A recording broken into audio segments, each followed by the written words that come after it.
Merci, professeur Hadji Yossif.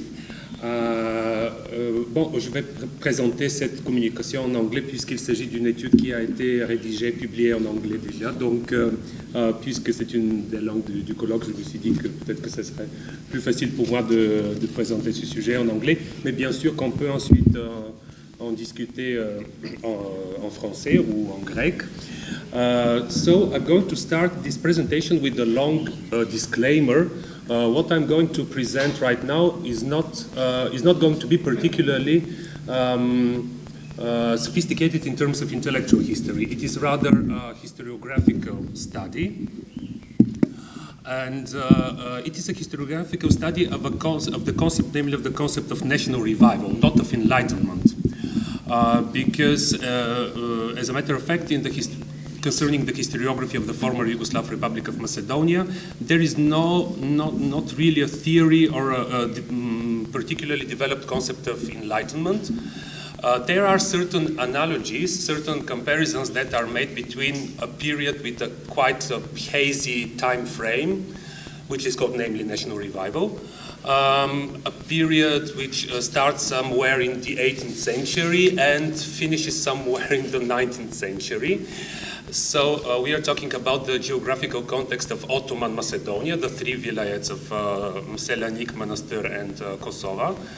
And it is a concept that obviously concerns the Slavic population in those vilayets, not the Greek population or the Muslim population.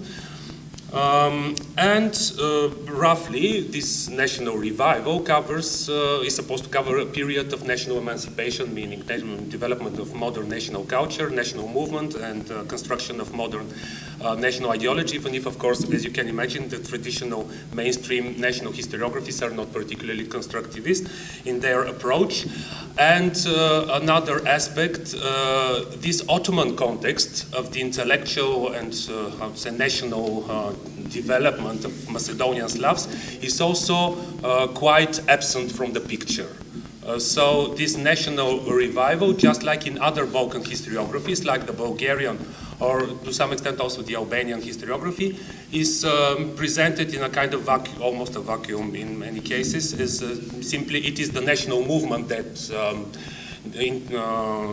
is the main interest of national historians, not the Ottoman context of national movement. What does Macedonian revival mean, finally?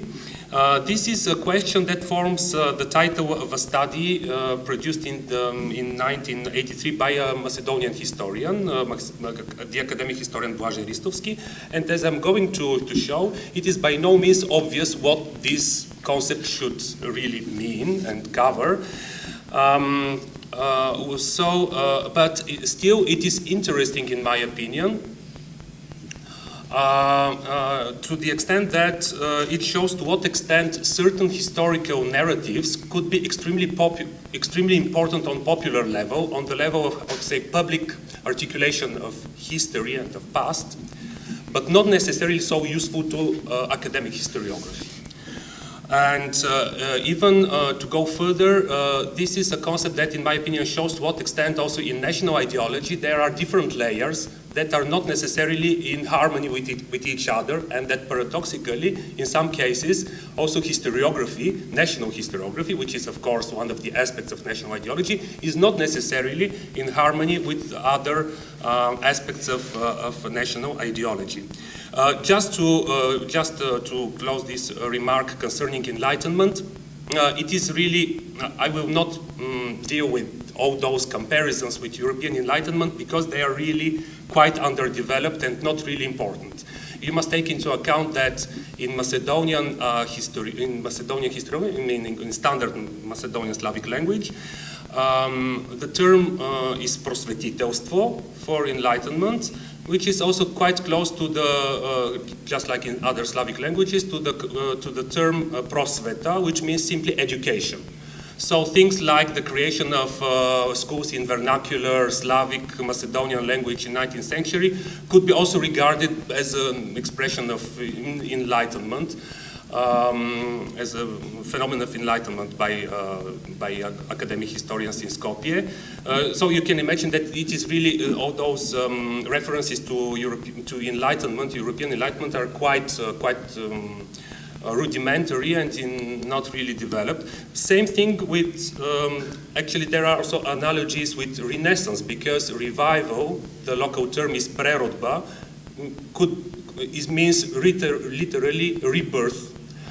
And rebirth, something which is obviously very close to the term Renaissance.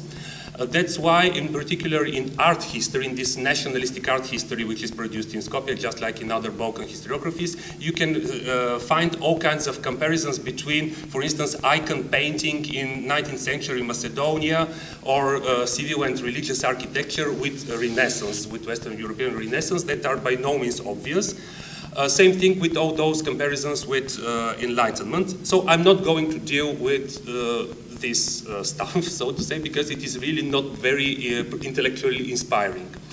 But what is I find really interesting is the very construction of this concept, and to what extent Balkan historiographies are related between each other. And in my opinion, this concept of Macedonian national revival is a good example of what could be called also entangled history of Balkan historiographies. So for the first time we find this concept in the work of Krste Misirkov, the main national, how to say, most important national ideology, Macedonian national ideologist from the turn of the 20th century, who was born, by the way, in the village of Posto, nowadays Palea Pela in Greek Macedonia, and who in 1903 published in Sofia the work on the Macedonian letters, where he described in a very general way the national emancipation of Macedonian Slavs that he was himself preaching as возродуение, meaning revival, and in this case he clearly reproduced a Bulgarian term, only of course in Macedonian Slavic version, the Bulgarian term which is was extremely important already in Bulgarian historiography. One must take into account that by the turn of the 20th century, in Bulgarian historiography and national ideology, Macedonia was already regarded as the land of the birth of Bulgarian nationalism, of Bulgarian national identity, as the cradle of Bulgarianness. So, in a way, the first Macedonian ideologies had to respond to this narrative by the creation of a separate Macedonian national revival, to detach it somehow, the processes in Ottoman Macedonia from those in Ottoman Bulgaria. After Misirkov, we find the same concept, much more in a more developed form, in the interwar period, in the 20s, and in particular in the 1930s, in works produced by not really professional historians, but communist and leftist activists of Macedonian origin in Bulgaria, in Sofia. They had basically the same problem. They had, in a way, to counter this quasi-sacred status of Macedonia in the Bulgarian idea of national revival. By the way, this is a narrative which is not necessarily produced by Bulgarians from Bulgaria, but also by Bulgarian nationalists from Macedonia, like the diplomat Simeon Radev, who published in 1918, for purely propagandist reasons, the book La Macédoine et la Renaissance bulgare au XIXe siècle. So the first Macedonian ideologies had to counter, in a way, this idea of Macedonia as the birthplace of Bulgarianness. But as you can imagine, these were, well, this is something that I didn't say, but still, since these people were active in Sofia, in Bulgaria, they also had Bulgarian education. They were educated and socialized in the Bulgarian cultural context. So actually for them, it was obvious that there should be some national revival in 19th century Macedonia as well. They took, in this case, they simply adopted a certain concept, historiographical interpretative scheme that existed in Bulgarian historiography, but was not necessarily useful to the construction of a Macedonian Slavic historiography. Nevertheless,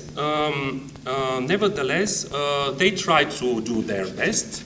And in particular, the journalist and self-styled historian Vasily Ivanovsky, by the way, born in a village in the region of Kastoria, that doesn't exist anymore. He produced the most important historiographic account of the 19th century Macedonian revival in that period, in 1936. Where he, roughly speaking, he Macedonianized the list of enlighteners or revivalists, which was already canonical in Bulgarian historiography. Meaning those intellectuals, nationalist intellectuals from 19th century Macedonia that were already glorified in Bulgarian context as heroes of the Bulgarianness in Macedonia, achieved the status of Macedonian national heroes and fathers of the nation. Yet, what was obviously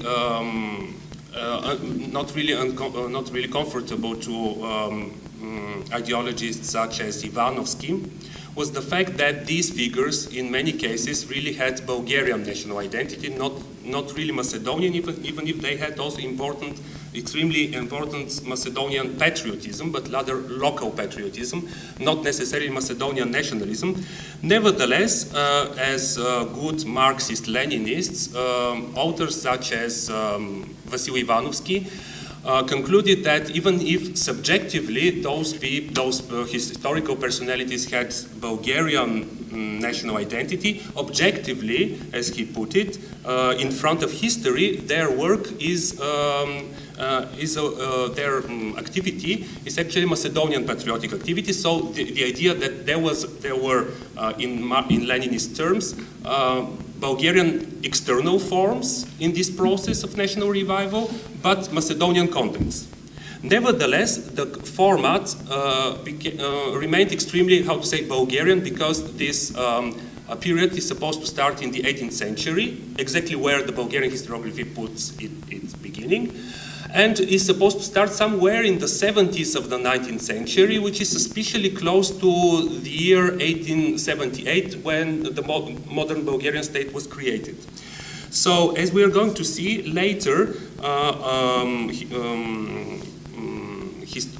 Macedonian historians in Yugoslav Macedonia will try to, in a way, to do away with this Bulgarian frame of the concept of Macedonian national revival. So the work of those communist and leftist intellectuals from the 30s is extremely important for the development of Yugoslav Macedonian historiography because, for instance, Ivanovsky was the first editor-in-chief of the newspaper Nova Macedonia, the daily newspaper Nova Macedonia, extremely important in the cultural and political context of Yugoslav Macedonia after the Second World War. The works of some of them, of these authors, became the first textbooks in Yugoslav, in the schools of Yugoslav Macedonia. So their work is really important from this point of view. And what we find in the first publications immediately after the Second World War in Yugoslav Macedonia is again the same idea that, Macedonian revival in 19th century, it is in a way entangled, as some authors put it, prepleteno, with Bulgarian revival and Bulgarian enlightenment. But in a way we should simply acknowledge this fact and to see what we can do with that. But in 1949, we have the first much more, academically informed work on the same concept, which is much more anti-Bulgarian in a way. This is the work on the Macedonian revival by Blaže Koneski, who was already famous as the main codifier of the Macedonian standard language in Yugoslavia. Koneski's work comes 1 year after Tito-Stalin split. So this is the period when already Bulgaria and Yugoslavia were in a kind of very brutal propaganda war, as Bulgaria took the side of Stalin, of course, of the Comintern. And what Koneski did was, in a work to de-Bulgarianize the narrative of Macedonian revival in many different ways that I am not going to discuss here in detail. For instance, in order to explain why Macedonian enlighteners in the 19th century were advocating the construction of the codification of Bulgarian language, he took a phrase, an expression in the work of one of those enlighteners, Partheni Zugravsky, who was speaking of a common language. And he said, and this is one of the main aspects of the theory of Macedonian revival even nowadays, he explained that here it is a question of a Bulgarian-Macedonian language compromise similar to the one between Serbs and Croats with the creation of Serbo-Croatian language in 1850. Only that, unfortunately, if we read really the work of Zugravsky, he speaks of a common Bulgarian language of Macedonia and Bulgaria, and not as a kind of compromise between the Slavic language of Macedonia and the Slavic language of Bulgaria. Nevertheless, Koneski, this idea of Koneski is fundamental even nowadays, and in Macedonian historiography, and he also tried in a way to find certain personalities who do not really could not be really compatible with the Bulgarian narrative of the 19th century revival, national revival in Macedonia. He discovered one such personality, and this is Georgi Pulevski, who already in the 70s, autodidact historian and lexicographer, who already in the 1870s was producing works on history of Macedonian Slavs and Macedonian Slavic dictionaries. So from this moment on, Pulevski entered the pantheon of Bulgarian enlighteners, transformed meanwhile into Macedonian enlighteners in the Macedonian historiography, in order to, and as really the only personality who clearly had the idea of Macedonian Slavs as a different nationality and different nation, different from the from Bulgarians and Serbs. And nevertheless, I'm going to skip most of the points of Koneski. Nevertheless, this concept of national revival remained uncomfortable for Macedonian historiography. And we can, during the Yugoslav period, since this was the favorite weapon of Bulgarian historiography in the polemics that started in the beginning of the 60s between Bulgarian and Macedonian historians about the history of Macedonia. Since the Middle Ages, they were not really interested in neither Bulgarian or Macedonian historians in that moment in ancient Macedonia of Alexander the Great and so on. Actually, Bulgarian historians were constantly reproducing, for instance, sources from the 19th century, showing that those figures from 19th century Macedonia had actually Bulgarian identity, which was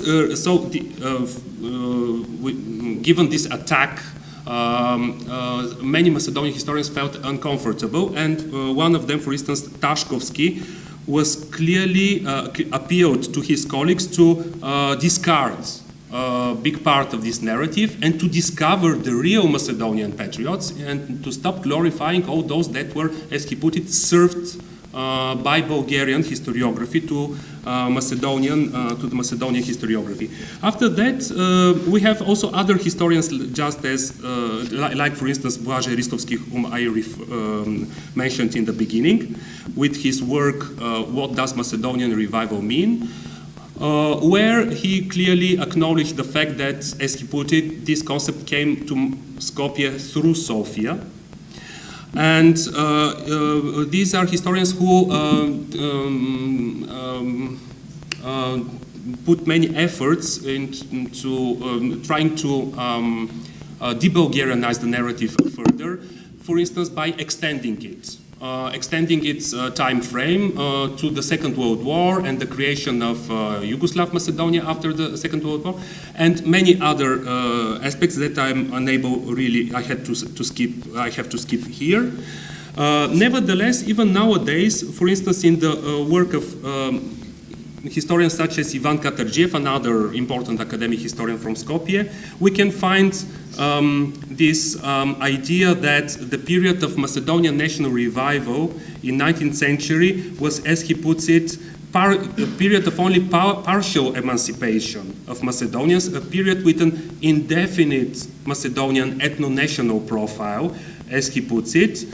And paradoxically, we find this quite often, the idea that the Macedonian national revival in the 19th century was not only belated, but also not developed enough, unclear, in a way not necessarily Macedonian and not necessarily revived, and not sufficiently revived.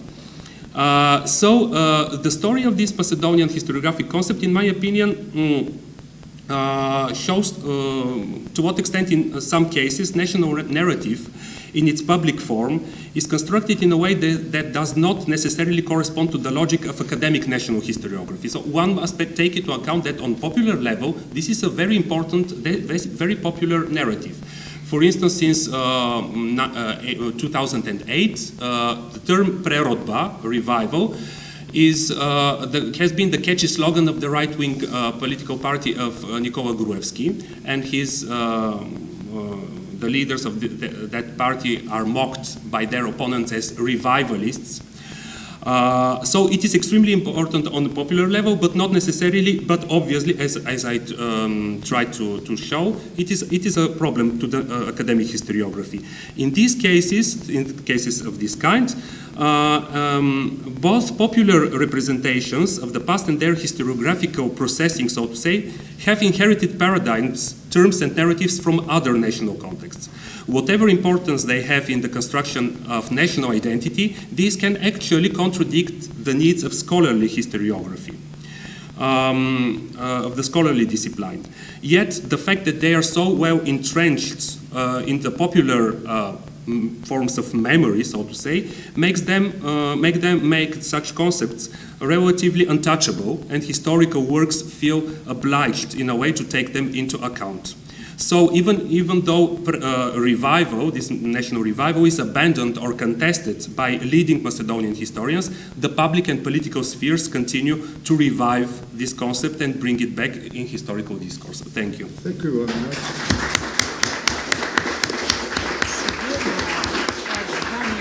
much.